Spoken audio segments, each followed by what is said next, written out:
Okay, let us see the application of the equation two the practical problems. यहीं से problem सारी इसी तरीके की होती हैं, प्रैक्टिकली इसी तरीके क्वेश्चंस आते हैं। 11 added to twice a number gives 35, find the number. तो हमने नंबर एक्स मान लिया, ट्वाइस द नंबर हो गया ट्वाइस एक्स में 11 जोड़ा, that will become 35। Solve it.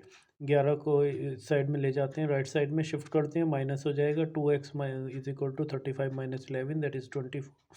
Divide, so 2x is equal to 24, x is equal to 24 by 2 that is 12. तो this is how you statement से आपको इक्वेशन बनाना है और उसको सॉल्व करना है। 3/4 of A number is greater than 2/3 of it self by 3।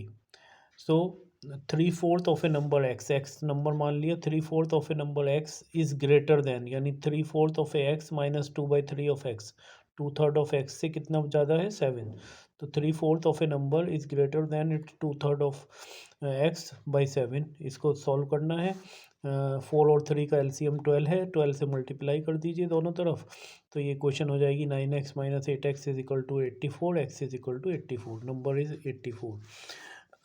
Find two numbers such that one of them exceeds the other by 13 and their sum is 77. Let the smaller number is x, तो बड़ा number क्या होगा उससे 13 ज़्यादा, तो x plus 13 हो गया।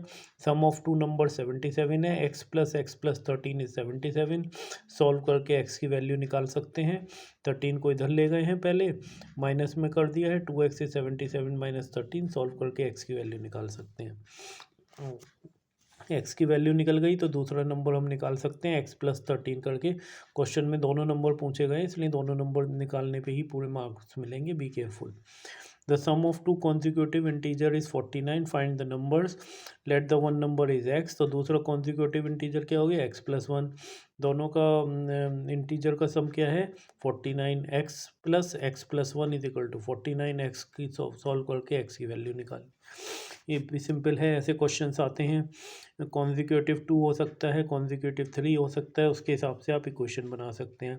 The length of a rectangle is 5 centimetre more than it's breath. Length जो है 5 सेंटीमीटर मोर है, तो इफ़ द पैरामीटर दिया है रेक्टेंगल का 58, तो पैरामीटर क्या होता है 2 multiply length plus breadth. Let us say the breadth of the rectangle is x, तो लेंथ कितनी होगी उससे 5 ज़्यादा, एक्स प्लस 5। पैरामीटर कितना है 58, तो 2 multiply length plus breadth, 2 multiply x plus 5 plus x is equal to 58। इसको सॉल्व किया हमने, एक्स वाले 2x हो गया, 2x प्लस 5, 2 से मल्टीप्लाई हुआ, 4x plus 10 is equal to 58। X को सिंप्लीफाई करने पे एक्स आ गया 12, क्योंकि एक्स ब्रेथ है तो लेंथ कितनी हो जाएगी एक्स प्लस 5 यानी कि 17 हो जाएगी। ना ऐसे क्वेश्चंस बहुत कॉम्पिटिशन्स में आते हैं एज वाले। Ajay is 4 times as old as his son, after 16 years he will be twice as old as his son. तो पहली कंडीशन तो है Ajay is 4 times as old as his son, तो हमने मान लिया कि अजय के सन की प्रेजेंट एज एक्स है, तो उसकी अजय की एज कितनी हो गई उससे 4 times यानी 4x हो गई। 16 साल के बाद क्या होगा, सेकंड कंडीशन बताई है उसने 16 साल के बाद के लिए। 16 साल के बाद अजय की उम्र क्या होगी, अजय के सन की उम्र कितनी होगी x प्लस 16, और उसकी उम्र कितनी होगी 4x प्लस 16।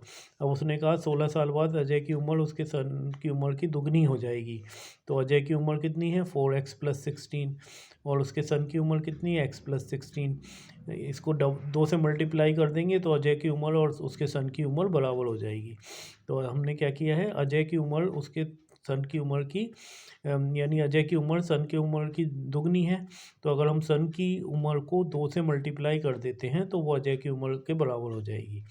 ये ध्यान रखना है कि हमने क्या कहा, अजय की उम्र डबल है तो हमें सन किसकी उम्र को डबल करना है, सन की उम्र को डबल करना है, तो वो अजय की उम्र के बराबर होगी। Be clear about the logics. अब इसी क्वेश्चन ये इक्वेशन बन गई, 4x plus 16 is equal to 2x plus 16, value डाल के इन्हें सॉल्व किया, x की वैल्यू 8 आ गई, उसके बच्चे के सन की वैल्यू एज कितनी हो गई 8 हो गई। तो I hope this is helpful, you can solve the questions and in case of difficulty you can help us, ask for the help. Thank you.